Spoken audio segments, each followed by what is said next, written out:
Welcome, everyone. I'm currently away on vacation and we'll be back Wednesday, October 22nd.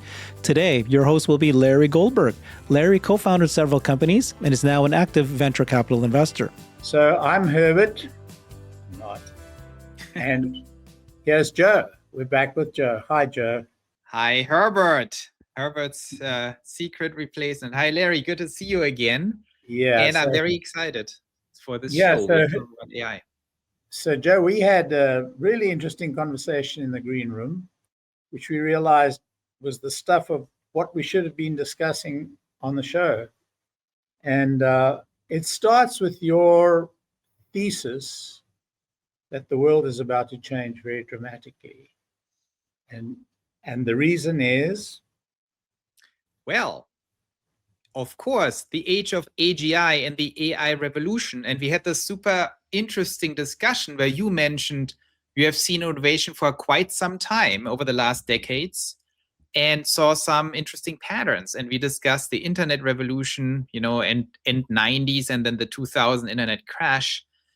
How does it relate to the AI bubble or not bubble that we are in? So, here's my not my thesis. Here's my observation after being in the industry for 60 years. Started off with the incredible innovation of the IBM 360. That changed everything. Believe me, it changed everything. Whereas before computers were made for like the 10 companies in the world that could afford it, all of a sudden the IBM 360 became affordable by all. Well, by most, certainly all public companies, and it became more and more affordable and really changed the world. And then we had the mini computer revolution, and then we had the PC revolution, each of which promised the world, took longer, seemed to fail the promise, then all of a sudden took off and the world changed. And the internet, when the internet started, it was like, oh my God, this is everything changes. And then, things went crazy, and it got to a point where, you could open a website for dog food, call it pet.com, and suddenly you were worth billions of dollars. And then the world realized that actually there's just more air than there is substance. Market crashed. The point is, these things always take a lot longer than they appear to, but they always have more impact than we even imagine. And so you've got these two countervailing forces. The question is, where are we in the AGI revolution?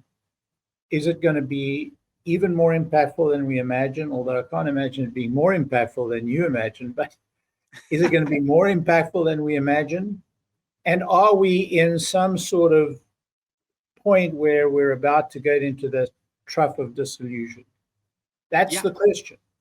So my take on this is, first of all, I think I didn't do the exact historic math, but I would think that the computer bubble and then the drop and then the catch up took a little longer than the internet bubble burst and the catch up, right? Because I think the internet started recovering pretty rapidly around 2004 or something, with the Facebook launch and Amazon getting really into something, and Google, of course.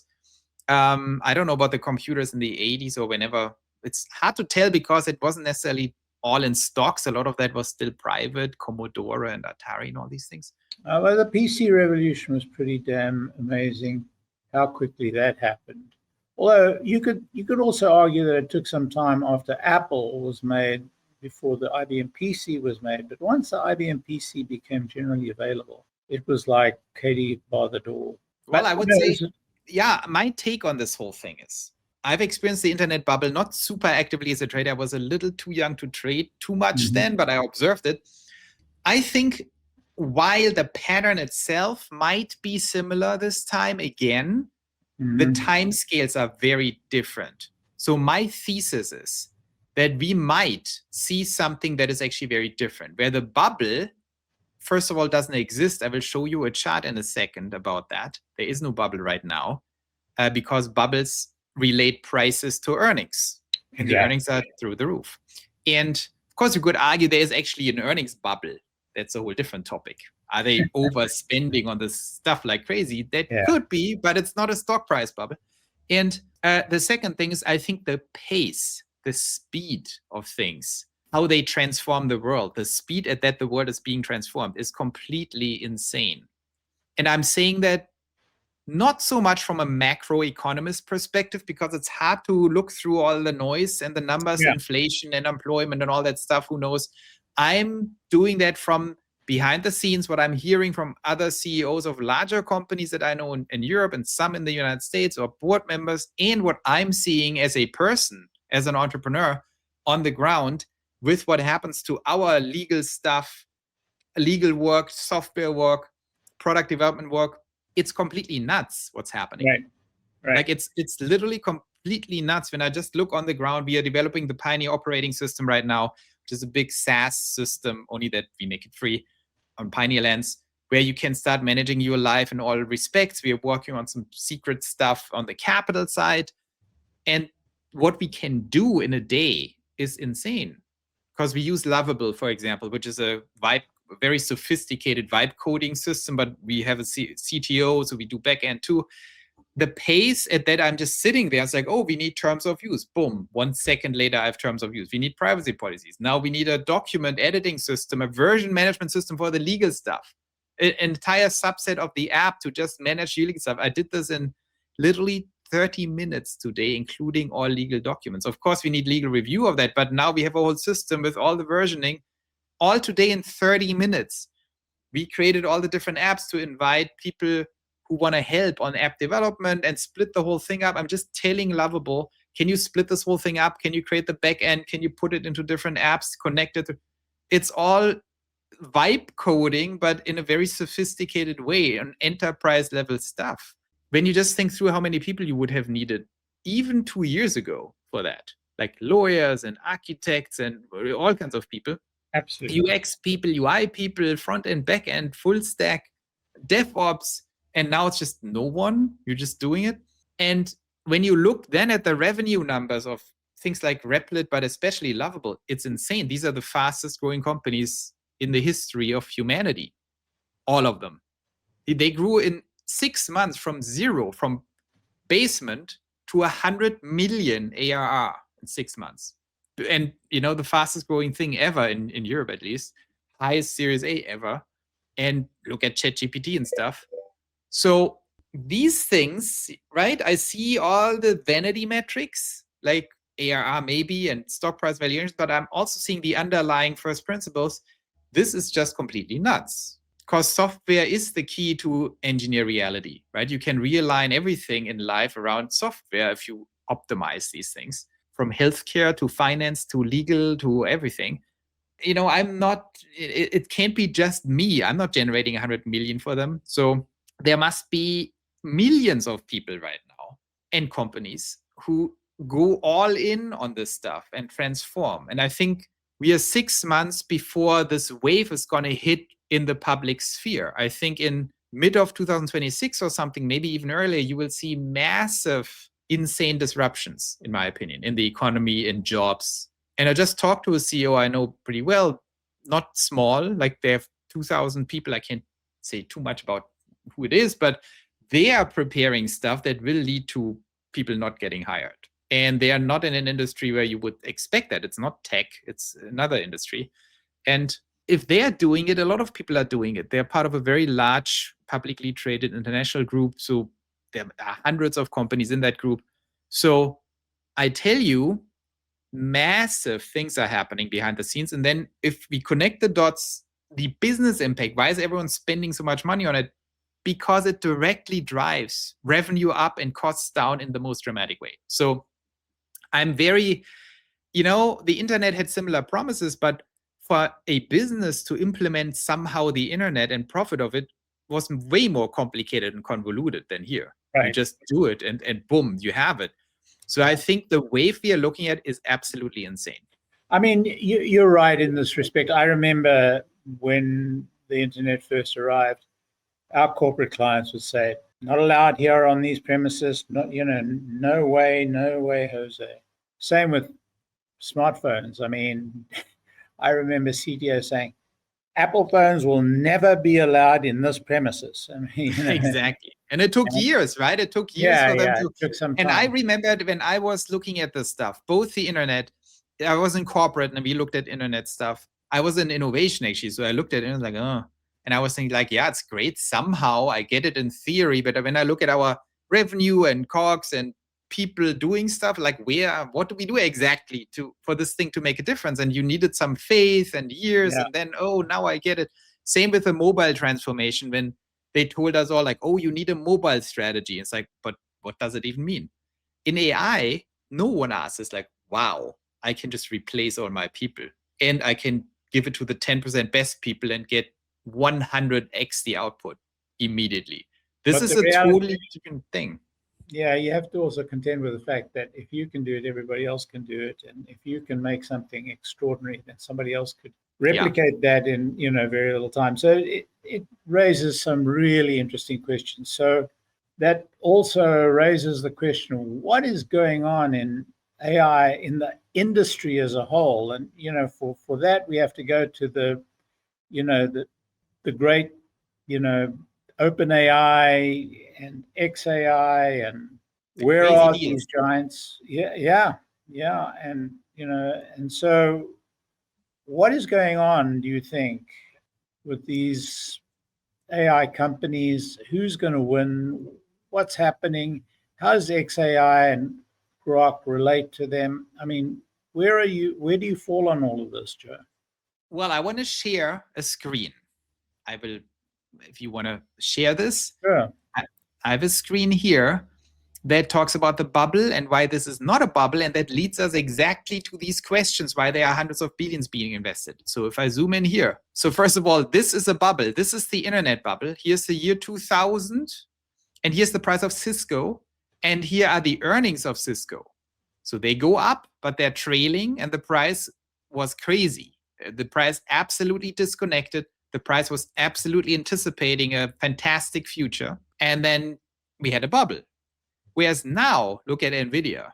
This is nuts, right? The price is actually totally in sync with the earnings, and the earnings are on an insane trajectory. So this is actually backed by insane levels of earnings. And that leads us to the question, why?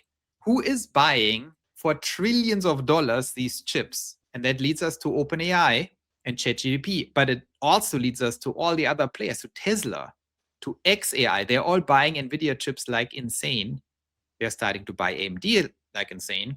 And they're developing their own chips. And Broadcom is manufacturing custom chips for Google and Amazon and the other guys, while they're also buying Nvidia.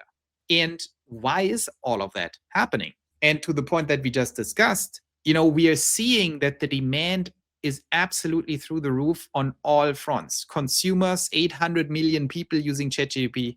And on Lovable, for example, the vibe coding app in Sweden that is just the fastest growing company ever, just is over $1 billion valuation now, hit 100 million ARR within, I don't even know, like 6 months, I think. So that is all using chips and has immense appetite for cloud, which means this is not fantasy. This is a hardcore business.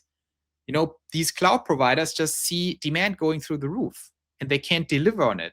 And OpenAI, they're saying we can't, we need more compute, not for fantasy reasons, but because people pay us $200 a month. 800 million people pay us $40 a month and $200 a month. On Lovable, I see it like I've never had it in my life that I'm spending $40, run out of credits, they want $100, and we are talking about days here. It's like, well, give them $100. Now they want $400, give them $400. I'm not even thinking about it. Tomorrow I probably have to give them $1,000. Now we're inviting more developers. I probably have to pay them $3,000 a month next month. That's just me going from $40 to $3,000 a month, and I'm not even thinking about it. This never happened to me. I'm very stingy. So, but here I'm seeing like, whoa, I can just, I have 100 developers, I have 1,000 developers effectively. So what does it all do, my money? It goes into Lovable. What does Lovable do? It goes to, super base. And then it goes into inference. I don't know what they exactly use, some of these models. And there is just no there is no end in sight, in my opinion. And we also have these double exponentials, like usage goes through the roof and the inference goes through the roof per user because the time, per user goes up in the need, but also the models, each invention increases thinking. So instead of just prompt and execution, they start thinking, comparing it behind the scenes. So per prompt, the use of inference goes up exponentially. Then the prompts go up exponentially and the user base goes up exponentially. And there's no end in sight. Why? Because it generates insane value. And so I think that's why I don't think this is a bubble. And when you look at the hard cash coming in on all sides and the hard impact on everything, I'm getting very excited. I don't think this is a bubble. It might create a totally different kind of, not bubble, but storm. It will lead to hundreds of millions of people unemployed very soon. It will lead to some enormous distortions. And distortion also means good stuff like exponential growth, but it will destroy all kinds of stuff. So I think my thesis here is, Larry, this is not like the internet. This is not a bubble, but it could be vastly destructive on a totally different level. So it could end in some form of calamity that could lead to a drop in stock prices for other reasons. Yeah, I'm less skeptical. I'm very skeptical of that theory. Why? Because I studied the second industrial revolution in great depth quite recently, actually. And there we had, the first industrial revolution really started moving everybody off the land. The second industrial revolution ended that process. People became, industrialized and flocked off the lands, and these machines were going to put everybody out of business. The Luddites, wanted to destroy all the machines. And all it did was create massive employment and enabled the world to feed a growth of population from 2 billion to 9 billion.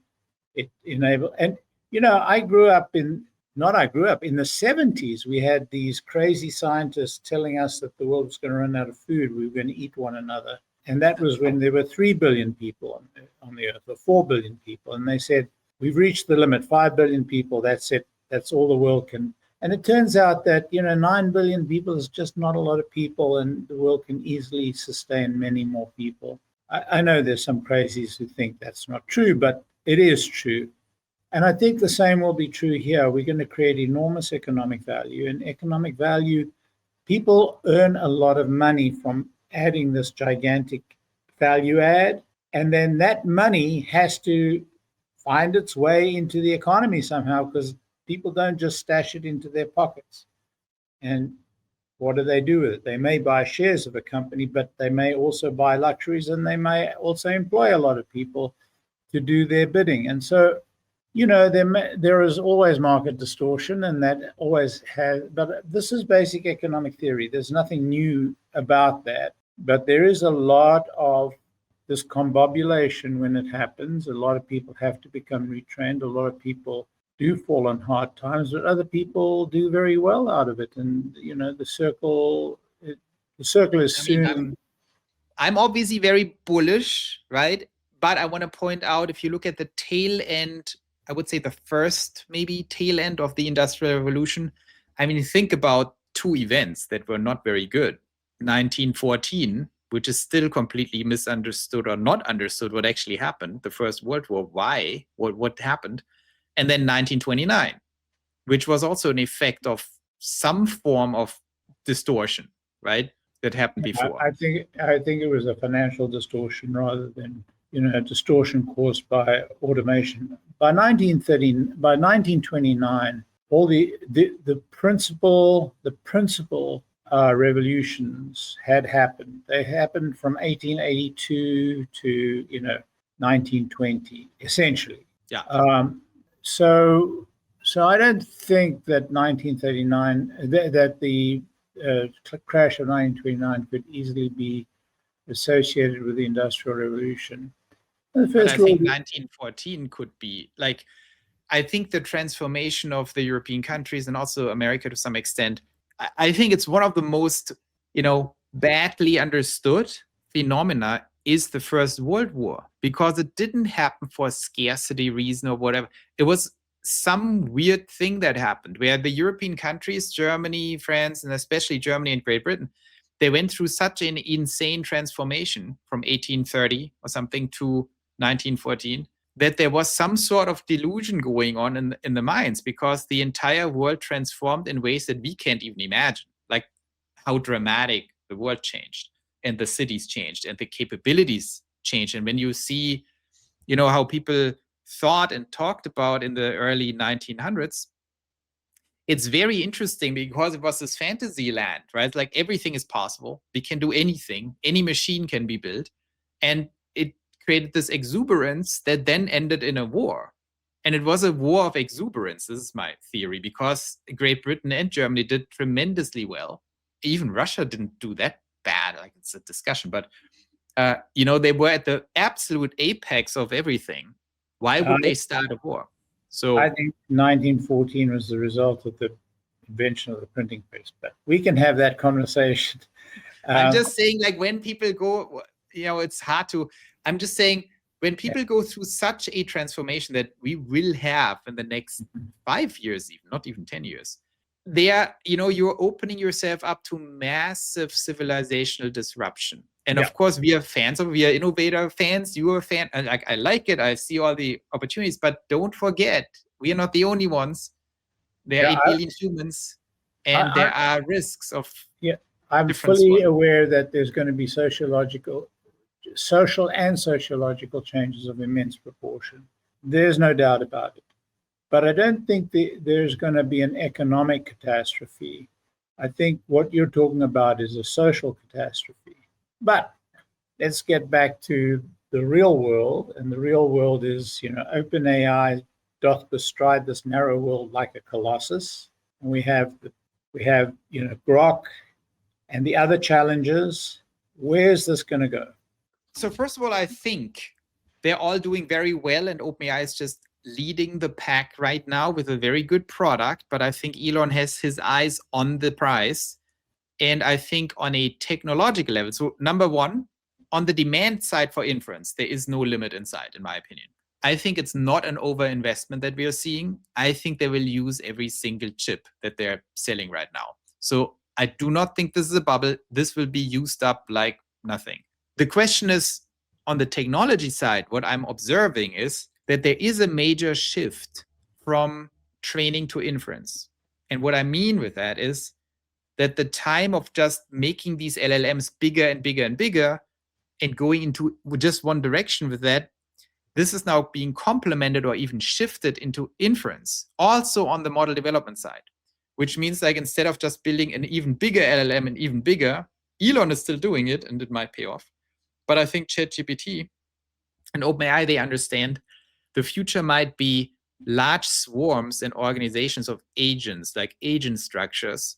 And intelligence is not just constrained or limited by one LLM, is also evolving in the organism that is designed of many, many LLMs, right? So for example, making these things conscious and making them persistent with a will and intent and all these things. These things might happen between the LLMs and not inside the LLMs. Right, the prompt recursive mechanisms where you say, oh, you do this, and they send to this agent, you think about it, you develop the goals and all that kind of stuff. And that opens up like a lot of R&D and a lot of potential totally outside the core intelligence.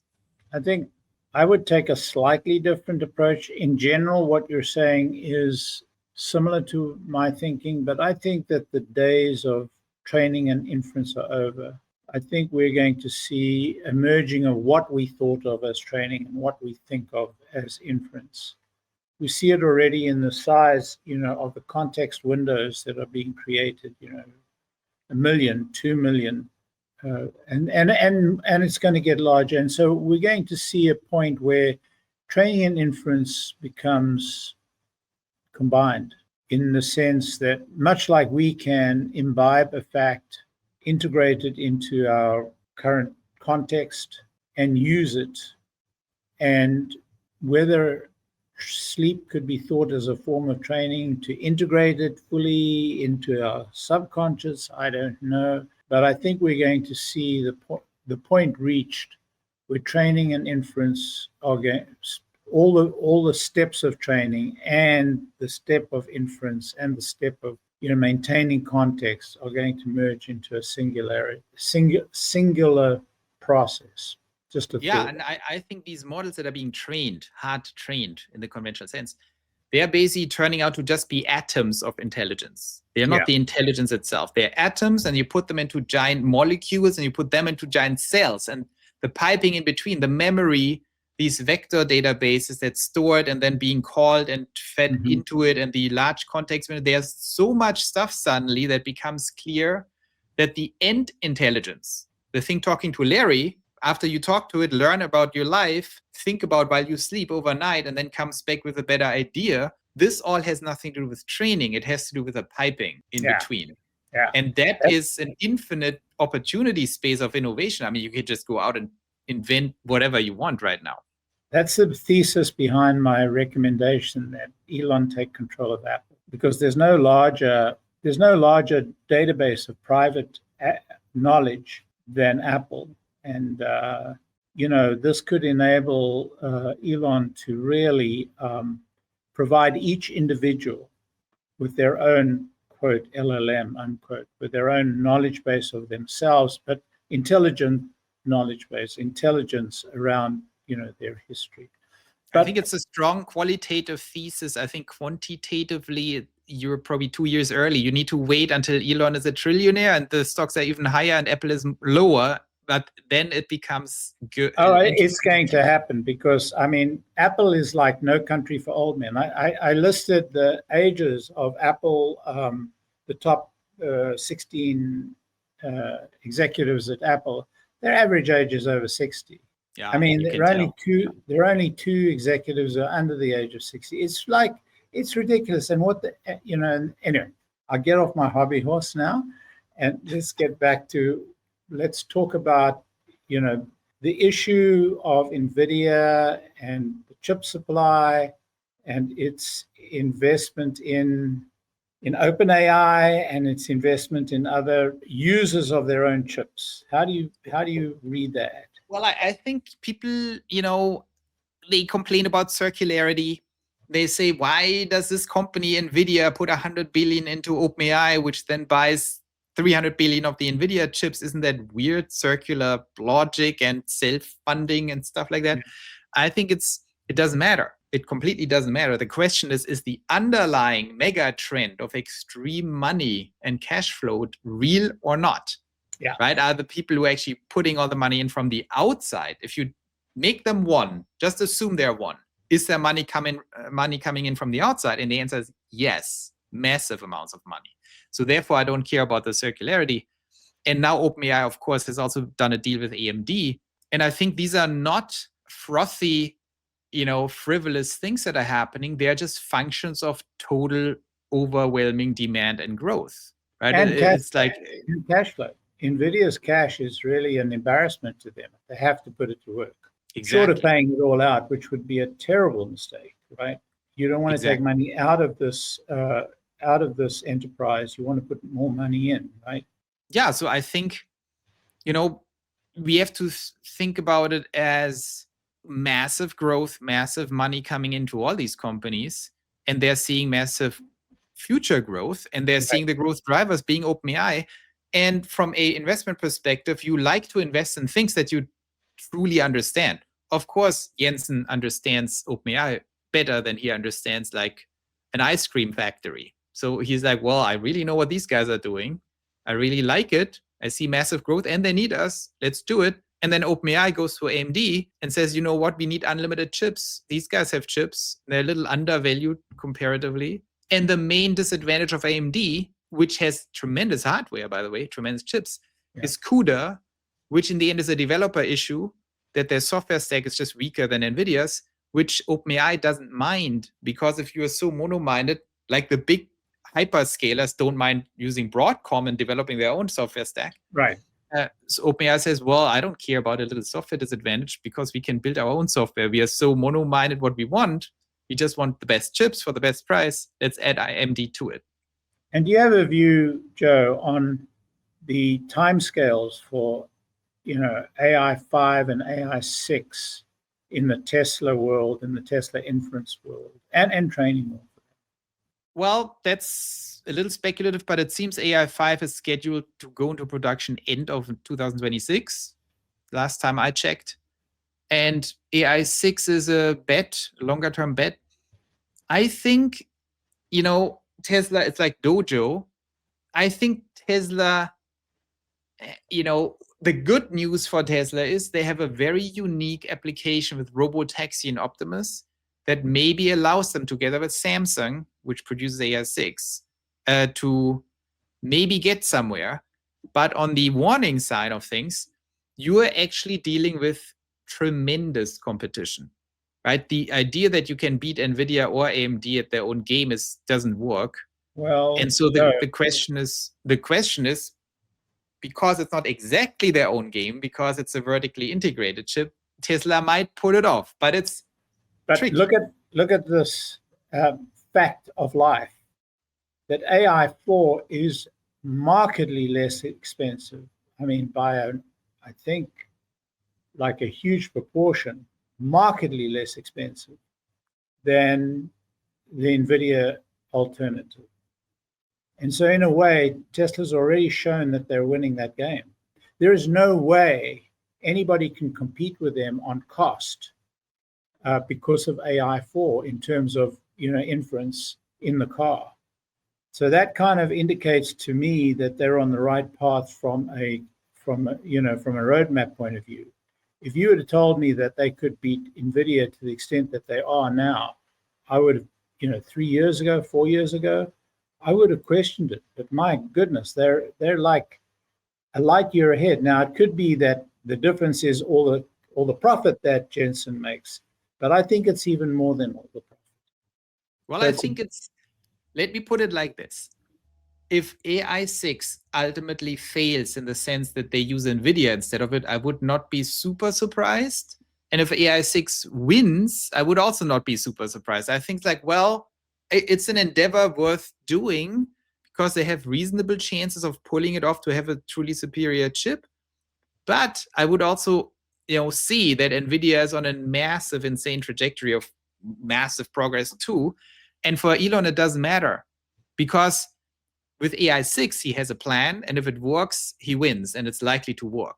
The question is if someone else just comes up with another thing that is so superior that it might even work in his vertical, doesn't bother him, in my opinion. So I think for him, it's more, I have this under control, I can develop the super chip, and then I'm good, and I can scale. So what I'm saying is I think it doesn't matter. I think he has a reasonable chance of pulling it off and totally winning. Or if he doesn't win, he still wins because all he wants is a superior super chip for his stuff. So if someone out of left field or not left field, like Jensen or Lisa, just develop something so universally superior that he uses that, who cares? So I think that's how Elon thinks. He's like, I don't care. I just want to own all robots and all robotaxis, and I know how to get there with my chip. So I'm very bullish on this either way. Well, on that very bullish tone, we can declare victory and move on. Joe, thanks very much. Great conversation. Yeah, thank you, Larry. I've created a website that is the most comprehensive resource for the Tesla investor. Please check it out. Simply go to my website at herbertong.com.